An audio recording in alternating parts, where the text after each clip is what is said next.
सरल सीधे व्यक्ति को संसार में कष्ट सहने पड़ते हैं, पर चालाक व्यक्ति संसार में सुख पाता है, सफल हो जाता है। सफल नहीं होता, ये गलत शब्द है। सफल नहीं होगा। अभी कोई चालाकी से सफल हो सकता है? रावण जैसा कोई चालाक पुरुष था? सब विद्याओं का ज्ञाता परम चालाक था। कालनेमित से बढ़कर कोई चालाक था?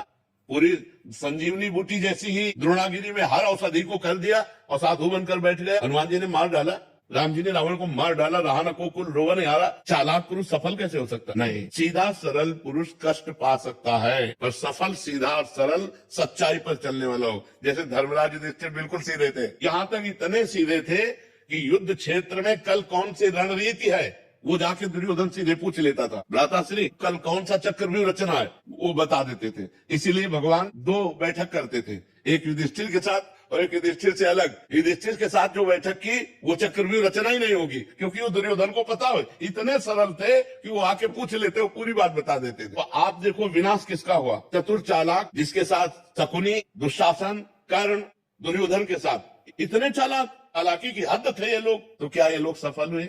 नहीं, सफल हुए सीधे साधे युधिष्ठिर जी महाराज। तो चालाक पुरुष तुम्हें सफल होते नजर आएगा, लेकिन सफल नहीं हो सकता।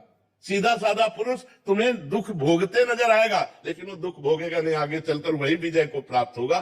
थोड़ी यात्रा ऐसी है जिसमें संशय हो सकता है देखकर कि बेईमान, दुष्ट, चालाक, कपटी पुरुष उन्नति को प्राप्त हो रहा है और धर्मात्मा, ईमानदार दुख को प्राप्त हो रहा है। लेकिन परिणाम में जो सही चल रहा है उसका सही परिणाम होगा, और जो गलत चल रहा है उसका गलत परिणाम होगा पक्का।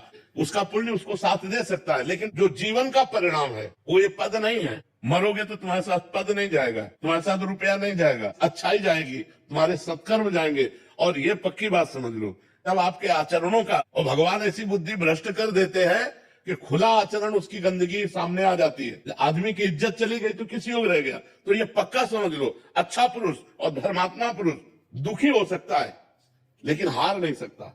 विजय को वही प्राप्त होगा, ये निश्चित बात है। सामने से तो बहुत सुंदर दिखाई दे रहे और पीछे जो पाप कर रहे तो मालिक देख रहा है, उसका हिसाब मालिक करेगा। मालिक की दुकान में है सबका जीवन खाता, पाई भर का भी चूक नहीं होती हमारे मालिक से। एक एक बात का हिसाब होता है। अगर हमने अंगुली भी उठाई है तो उसका भी हिसाब है कि क्यों उठाई और कैसे उठाई।